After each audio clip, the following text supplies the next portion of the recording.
All right, it is time to do your warm-up for lesson 5.1, GCF for polynomials.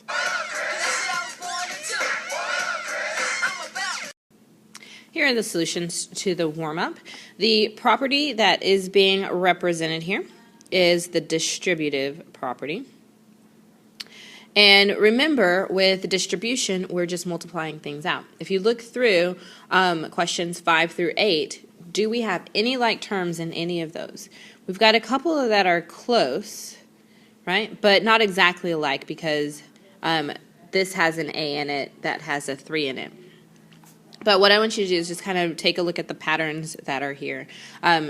What we're going to start doing with this unit is factoring, which is going to be the opposite or the reverse of distribution, like reverse distribution. But we need to know where we came from in order to get back to there. Quick review of what factoring is. Factoring is just division. If I had, for example, 3 times 4, which is 12, 3 and 4 are factors of 12 because 12 divides evenly by those. When we talked about factors, if I were to find all the factors of 12, we start with 1 in itself, and then we just keep going until we find all sets. So 12 actually has 3 sets of factors, or 6 total factors. We also have talked about prime factorization. Remember prime factor trees from when you were in middle school. If I were to take 12 and divide it until all I have are the product of the primes, remember a prime number is a number that only has 2 factors, 1 in itself, I can break the number down into its product of primes. So 2, 2, and 3 are the prime factorization of 12. Using the idea of prime factorization, I can actually find the factors of a monomial. For example, 6a squared b cubed. If I were to break that down into what's technically its prime factorization, that would be 2 times 3 times a times a times b times b times b. 4a cubed b squared would be 2 times 2 times 3a's times 2b's. And 18 would be 2 times 3 times 3 times a times b. And basically, we just have the prime factorization of the coefficients and the expansion of the variables. Well, now, if we were going to talk about finding the GCF, or the greatest common factor, I need to figure out what value these have the most in common. For example, they all have at least 1, 2. So 2 will be part of the GCF. In 6, I have a 3, and in 18, I have a 3, but 4 doesn't have a 3, so 3 will not be part of the GCF. Now let's look here. 4 has another 2, but because 6 and 18 do not have another 2, 2 will not be part of the GCF. Lastly, I have this last 3 in 18, and it does not repeat in 6 or 4, so it is not part of the GCF. Now let's look at the variables. In this one I have 2 a's. Here I have 2 a's, and here I have 2 a's. Because they all have 2 a's, a squared is going to be part of my GCF. Well, here's an a that's all by itself. Because it doesn't have another a in either of the other monomials, it is not part of the GCF. Now let's look at the b's. This one has 3, 2, and 1. So at most, they have 1 b in common. And so the GCF between these 3 terms here would be 2a squared b. Let's look at this example right here. You can pause and try it on your own. Instead of breaking this one down and expanding it, I just want to look at the coefficients. Between 10, 60, and 30, the GCF there would be 10 because they all divide by 10. Between x to the third, x squared, and x, the GCF is just going to be 1x because at most they only have 1 in common. And between y squared, y, and y squared, at most they have just 1 y in common. So the GCF between these 3 terms would be 10xy. Remember, factoring is just a form of division, and that's going to be even more clear on the next slide.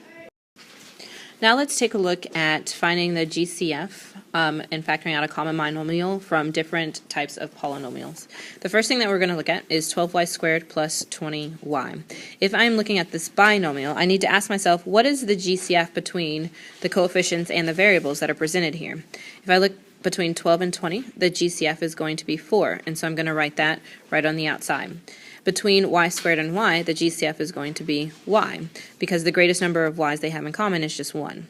Now I'm just going to divide the terms of the binomial by the GCF that I found. 12 divided by 4 is 3, and y squared divided by y is y.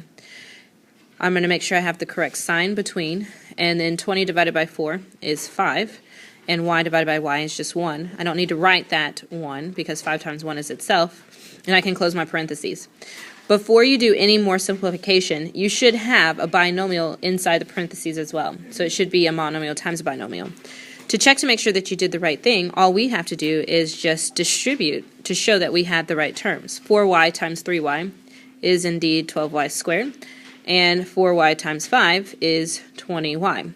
Because the terms in this binomial match the terms in this binomial, I know I did the right thing, and 4y times 3y plus 5 is my product. The reason why we want to be able to do this is because our goal, whenever we're factoring, is to reach a product. If we have a pure product, that means we just have one term. Now, they could be big terms or terms that are grouped together by parentheses, but it is just one term. And there are a lot of rules that we can use, or properties that we can use when you have just one term that we can't use when we have multiple terms. Let's look at the second example. I have 6ab squared c minus 12a squared bc plus 3ab. Looking at the coefficients of this, the GCF between negative 12 and 3 would be a 3. The GCF between the variable a would be just 1a. This has 1a, this has 2, this has 1, so at most they have 1 in common. For the b's, at most they have also 1 in common. And for the c's, at most they don't have any in common because this monomial right here does not have a c term. Now I'm ready to show the division. 6ab squared c divided by 3ab. Let's take one piece at a time. 6 divided by 3 is 2. A divided by a is 1. I don't need to write the multiply by 1.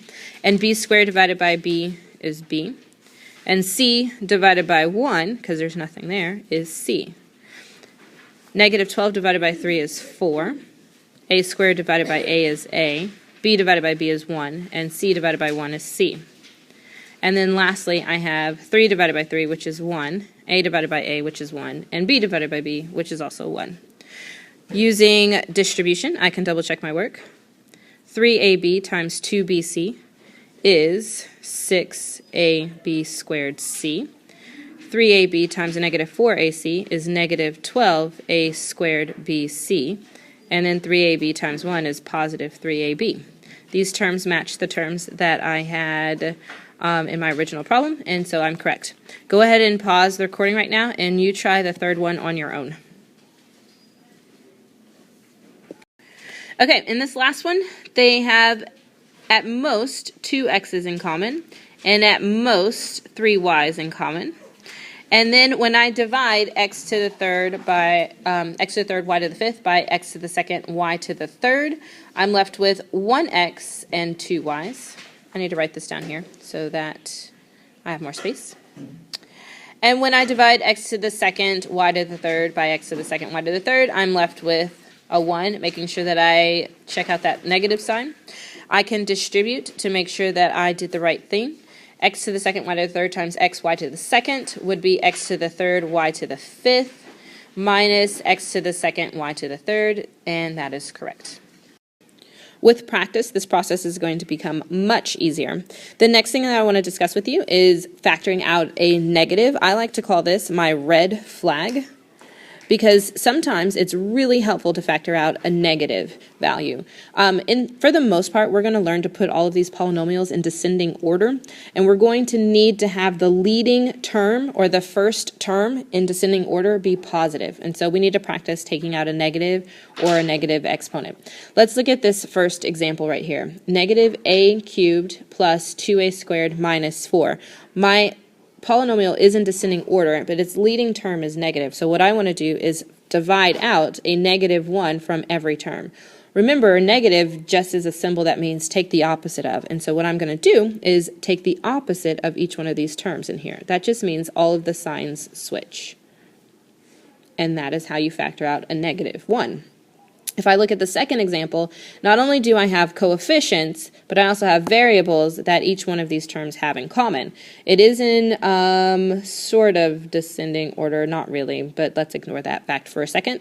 And now what I want to do is practice taking out a negative coefficient. I have negative 18, positive 6, and negative 12. And all three of those have a 6 in common. But instead of just taking out a 6, I'm going to take out a negative 6. Now let's look at the A's. They at most have one A in common. And then looking at the B's, they at most have one B in common. And I am ready to factor this out and divide.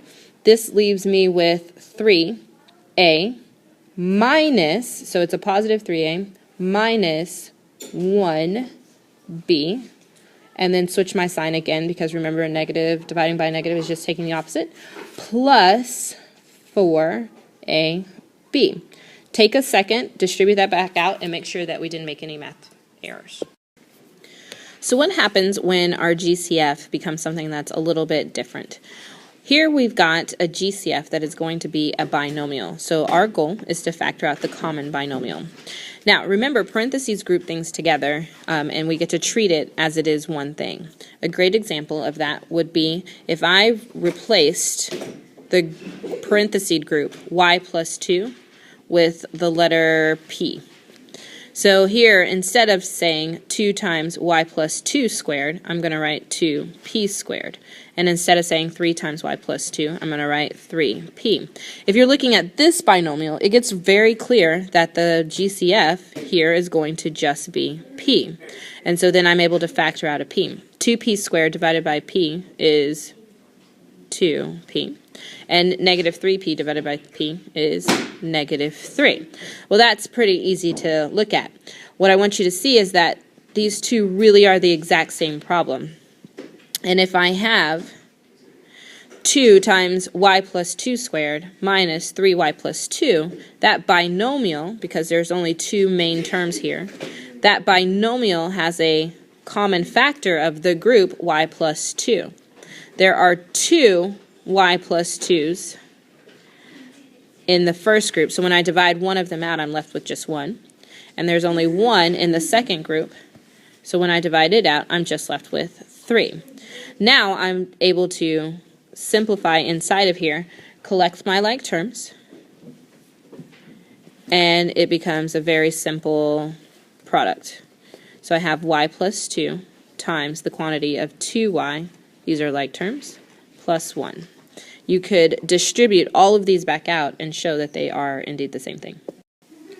Our final example has lots of components to it. It's got coefficient and variable GCFs as well as a binomial GCF. Go ahead and pause and see if you can figure out what the factor, how you would factor this binomial. Notice that it really is just two terms, even though those terms are a little bit more complex. All right, take a look at this answer. They both have a factor of 3 when we're looking at this first part from the 6 and the 9. They both have an A. This one has 2 A's, this has 1, so the GCF is just going to be 1A. And here looking at the B's, this one has 2 B's, this one just has 1, and so the GCF is going to be 1B. They also, Sam! Good gracious. They also both have a common binomial of x plus 2y, and so that also becomes part of the GCF. And so while this GCF looks a little funny, it really is the GCF for those two things. Dividing all of that out leaves me with just this. 6 divided by 3 is 2. A squared divided by A is A. B squared divided by B is B. X plus 2y divided by x plus 2y is 1. 9 divided by 3 is 3. A divided by A is 1. B divided by B is 1. And x plus 2y divided by x plus 2y is 1. And so this is all that I'm left with. We will discuss this more in class and do some practice problems. Make sure that you come to class with questions.